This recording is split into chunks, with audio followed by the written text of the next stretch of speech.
Ma'am Elma at Sir Gabin mahal pa ang isa't isa, Ma'am Elma napaamin at nagbahagi ng detalye bago lumipad pa Cebu.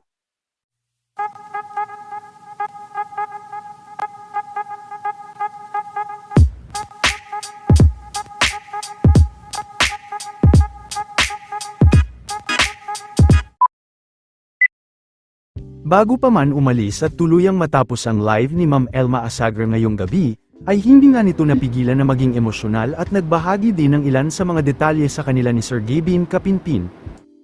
Ayon din kay Ma'am Elma ay mahal pa umano nilang dalawa ang isa't isa. I'm gonna learn something new. Mag-aaral ako, guys. Parang gusto kong mag-aaral. Grabe, nakakaya niya na.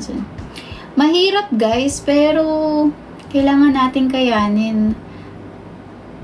Sabi nga, there is no constant in the world except change. So, we need to accept the changes in our lives. Pero sabi nga namin, hindi pa naman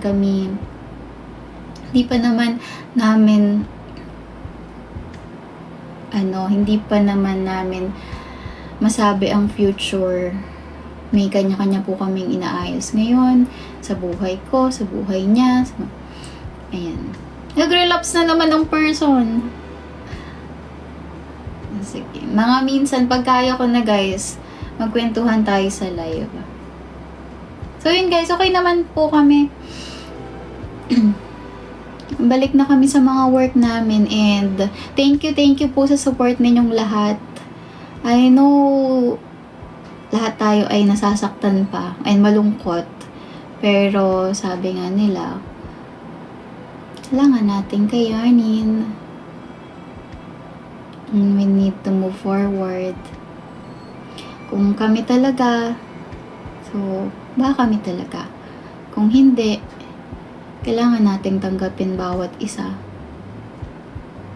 Baka umiyak ka? Hindi naman. Sasabayin ko lang yung panahon. Medyo, oo naman, mahal ko. Ba't kayo magjowa nung matagal ko din yun naman mahal, diba?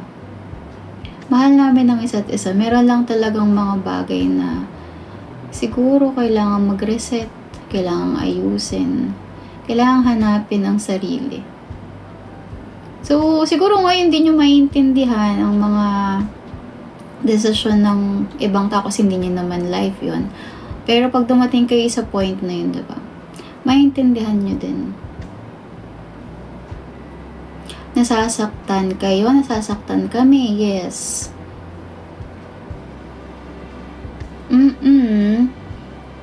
Simula nung in-announce namin yun, guys. 1 month na ba? June, July. Magta 2 months na ngayon. So, yeah, let's continue life that we have.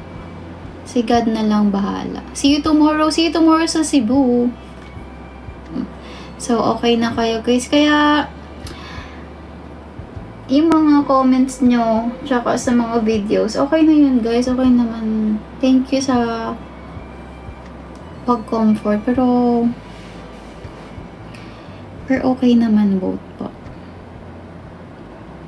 Hindi, tatry kong mag-vlog para mapasaya ko ka.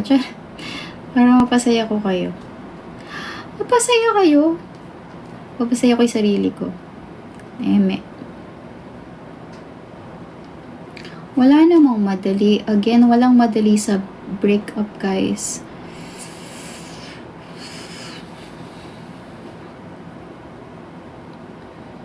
Nililibang ang sarili ngayon, guys. Kaya story time. Next time, pag full energy tayo, pagod pa ang self sa kaka-work. Kailangan kong habulin ng mga natambak na work.